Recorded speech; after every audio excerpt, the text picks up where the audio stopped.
I made a podcast with Michael, Sableland18, and Psycho Shenanigans, and it has thus far become my most viewed video. So I made this video as an addendum to that podcast, which was more about our personal experience with Knightwing01, rather than being a deconstructive podcast detailing everything wrong with this bearded hack. I wouldn't have been able to make this video without the subreddit GamerGazi, as someone on there already documented all of his gross behavior for me. Thanks, asshole. As always, all the links and sources and research are in the description.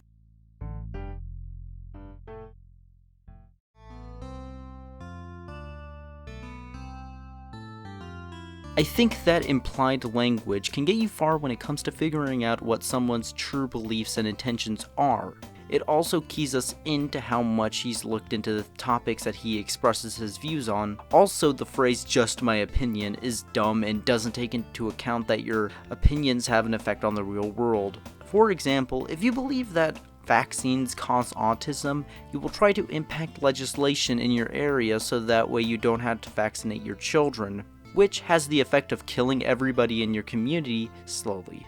Your opinions have implications of what you are okay with and what you view and don't view as a problem. I've said it before and it bears repeating, just because you are entitled to your opinion does not mean that your opinions are well thought out, based in reality, or even true. I'll put it this way for those of you in the back. Knightwing01 is full of shit. He's entitled to be full of shit, but he's still full of shit. Since Knightwing01 comes from a family of cops, I'll put it this way for him. Ignorance is not an excuse for having bad opinions, especially in the internet era where everything you could ever want to know is in your pockets.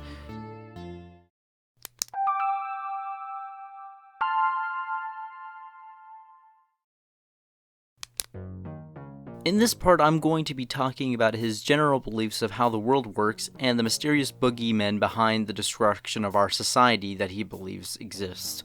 Because claiming that people are behind the things that you don't like with zero evidence isn't what crazy conspiracists do when you mention that Sandy Hook, 9/11, and horses are real. The truly smart people close themselves off to other viewpoints because the realization that they might be wrong is too damaging to their egos.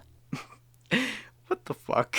I know I made a few jabs at his beliefs out of context just now, so let's go over what his beliefs are exactly. I'll divide them into 3 categories: social justice, politics, and the people who are really behind all of this, like some Scooby-Doo bullshit.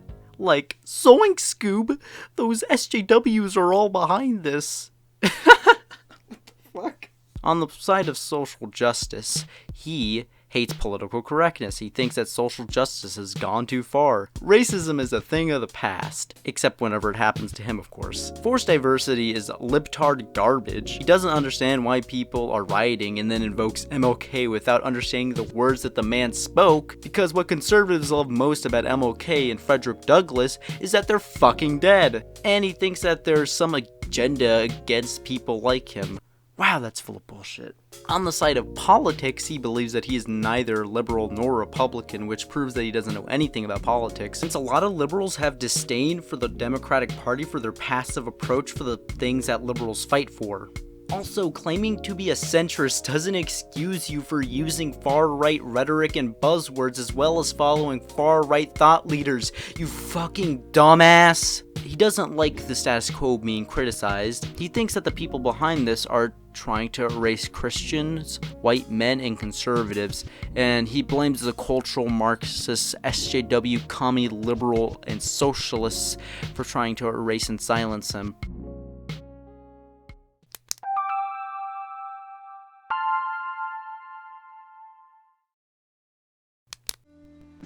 Why am I talking about his response to COVID? Everything else in this video is about politics, and COVID isn't politics. Well, I think it embodies how little research he puts into the topics he chooses to comment about on Twitter. At first, I was gonna give him the benefit of the doubt because I like to give people a fair shot, unlike some people. But all the misinformation that he was spreading, on top of being harmful, was debunked epically by experts and researchers in the field of pathology because it's their fucking job. This is where that fair shot I was talking about comes into play. This information isn't hard to come across.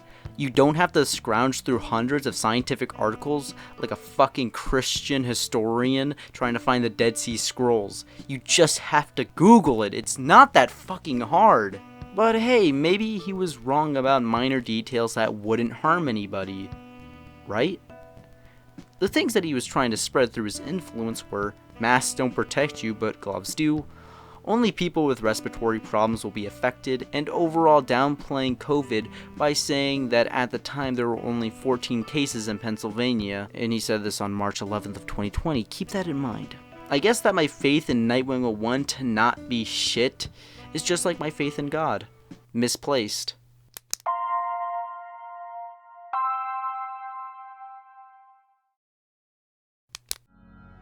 So, masks versus gloves. Which one provides more protection against an airborne illness? Intuition isn't always correct, so maybe gloves would provide more protection against the virus than a mask would. Spoiler alert, they provide as much protection as a hole-filled condom. The virus spreads through the droplets you breathe, cough, and sneeze. While you should disinfect surfaces, wearing a mask provides more protection, as well as surfaces that have the virus not having it for more than 24 hours. Wearing masks prevents you from breathing in the droplets from people's gross fucking bodies. While Knightwing01 is correct that people with respiratory problems will have it worse, people without those problems will be just as fucked, because COVID itself can give you lung problems. Like, real talk, my aunt who had lung problems was bedridden when she got COVID, but so was my mom, and she's a relatively healthy person with no lung or heart issues. And also, about those cases in PA being only 14 at the time, what are they now? It's 1.2 million cases just in PA and over 100 million nationwide. In that last clip, I meant to say worldwide instead of nationwide because nationwide it is 36 million and worldwide it is 200 million. All of these citations I compiled were from a month after his tweets on the subject from March of 2020. This is what I mean when I say that the data was there and he just chooses not to look, which ties into his approach on other topics. Speaking of which,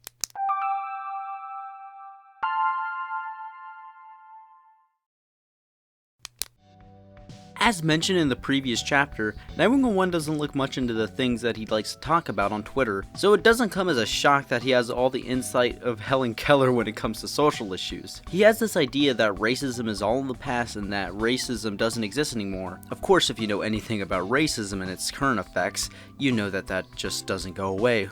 Slavery was 150 years ago, and legal racial discrimination was only 60 years ago, and we're still dealing with the effects of those parts of our history. Like, after slavery was abolished, it's not like the freed slaves didn't die en masse and those who survived had no money to start families or accumulate wealth. Some people didn't like that the slaves now had rights that they previously didn't. It's not like people of color went to segregated schools that were poorer than white schools. It's not like life was significantly harder for people of color in general because of their history. Most of the people of color today are the grandchild or great-grandchild of a slave. This is why cities are heavily segregated by race, because their ancestors were excluded from having the same rights as white men.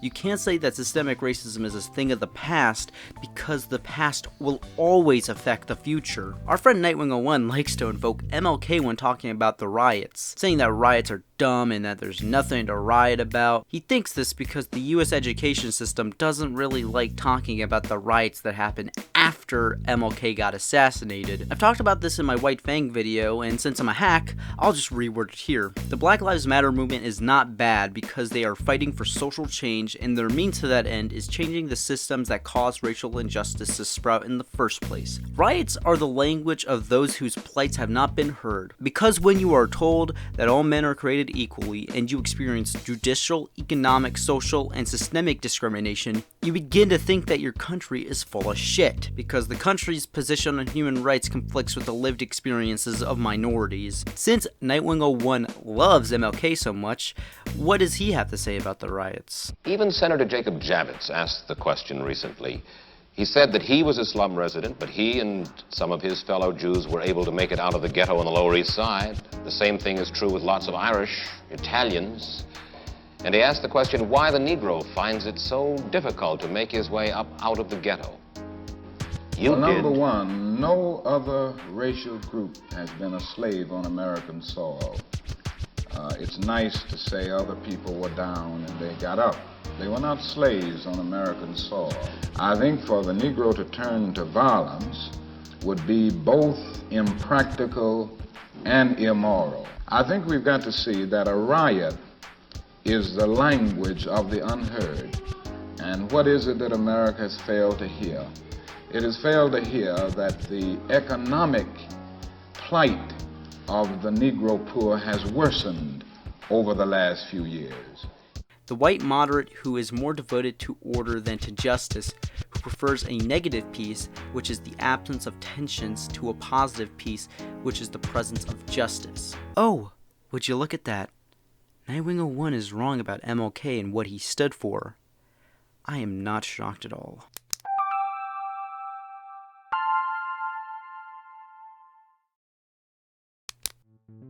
A lot of people who call themselves moderates or centrists tend to view politics as a game. This is mostly because to those people, the policies that would directly affect them are almost non-existent. So they are more complacent with someone who would want to take away trans rights, gay rights, women's rights, just minority rights in general. They can ignore it because they don't get discriminated against by health insurance companies, getting harsher sentences based on their race, not being able to terminate a pregnancy because they were raped, not being able to receive the same financial benefits as straight married couples, and I can go on and on because, there's a shit ton of them, but you get the point. Most of the people who view politics as a game tend to be straight white guys who also happen to vote Republican more consistently than any other demographic. This is because out of all those demographics, straight white men haven't had to fight for their right to exist in a fair society. A lot of these people feel threatened by liberal and socialist policies because they think that by our logic they are part of the problem. After all, this problem has been there this whole time and they've done nothing about it. But you're not a part of the problem unless you're voting for things that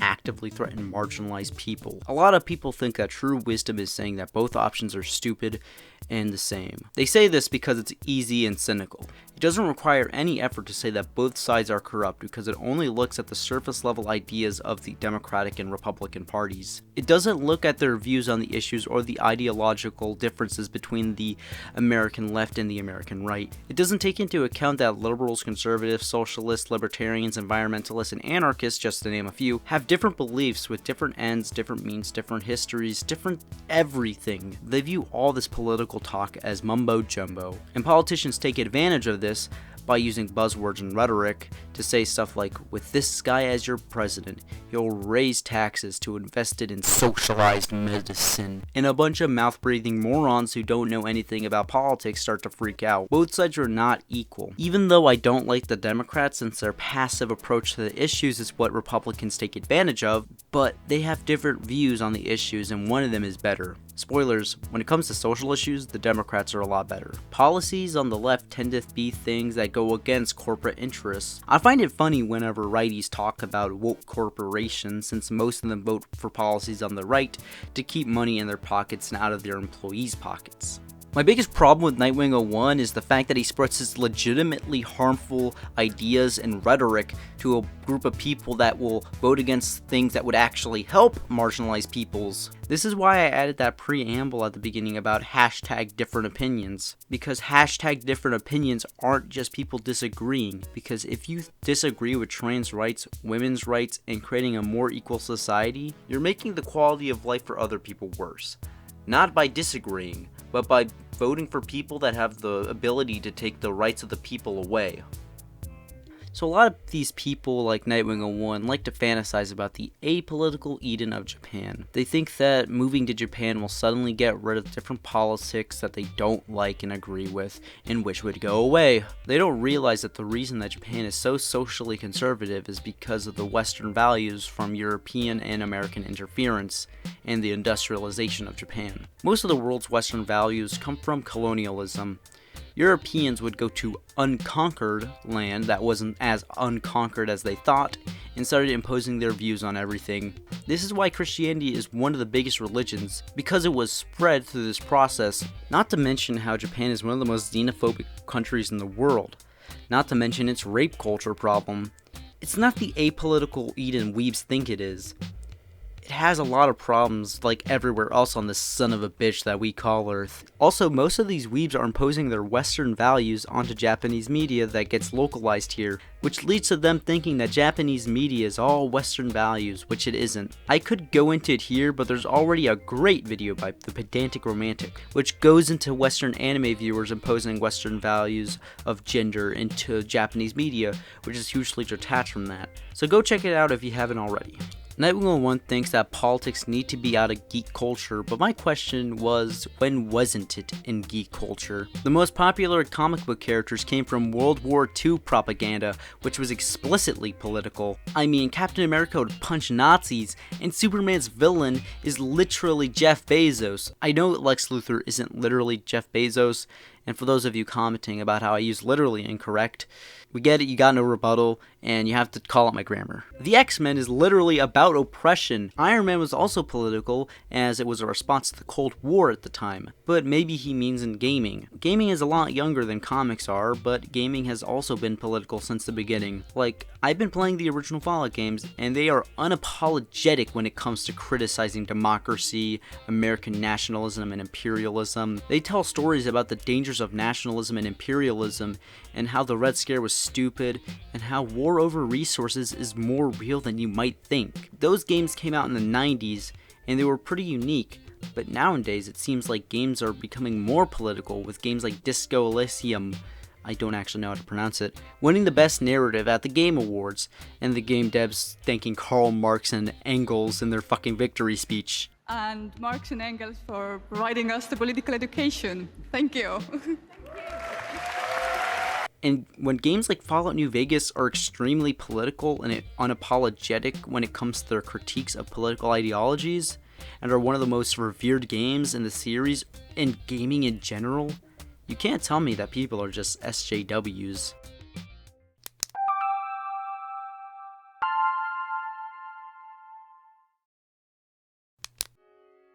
As I've detailed, Knightwing01 is wrong, but why does he refuse to educate himself?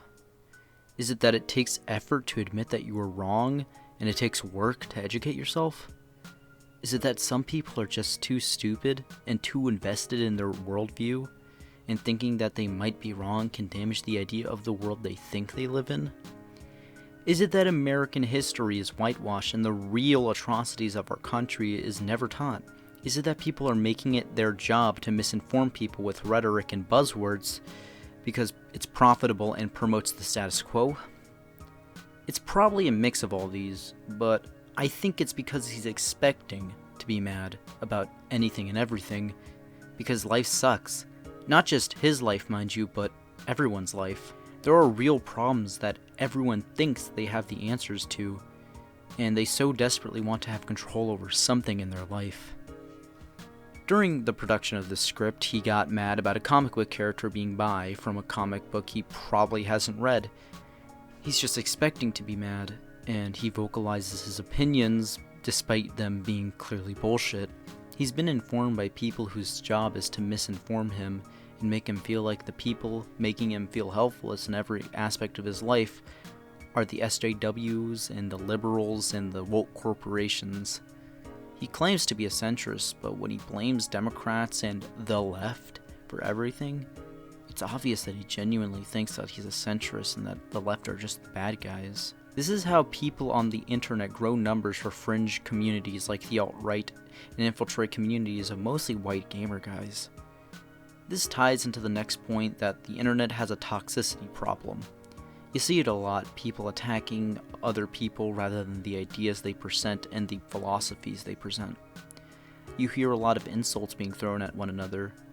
I think this is also part of why internet discourse is bullshit and just sucks to engage with or view from the sidelines. You see people trying to one-up each other with insults instead of actually debating, and when they aren't doing that, they're using thought-terminating cliches, buzzwords, and pendulum swinging in the opposite direction to avoid making an actual argument of their own. They never explain their positions with logic or reasoning, ironically things these people say they love but never practice. They appeal to authority and nature while rejecting the authorities and nature that goes against their worldview. They say one thing and then another thing that contradicts the first statement. They're not trying to convince you. It's not about that. They're trying to win. Win what exactly? Who knows? Who cares? No one wins. Nothing is learned. It's not about anything but the human desire to have control when everything is outside of your control. They have to blame the state of the world on something else, when in reality the problems we're dealing with are things their ideological predecessors passed down to us. He engages with the behavior described above, and whenever someone doesn't engage with him in this same way, he has no response, because he can't just call them a troll or calling his detractors the retard of the day, because contending with the argument at hand is something he hasn't done, because he's too far gone to be reasoned with. Knightwing01 is dumb, and this was why. What do you want me to say? I've already said everything that I needed to say.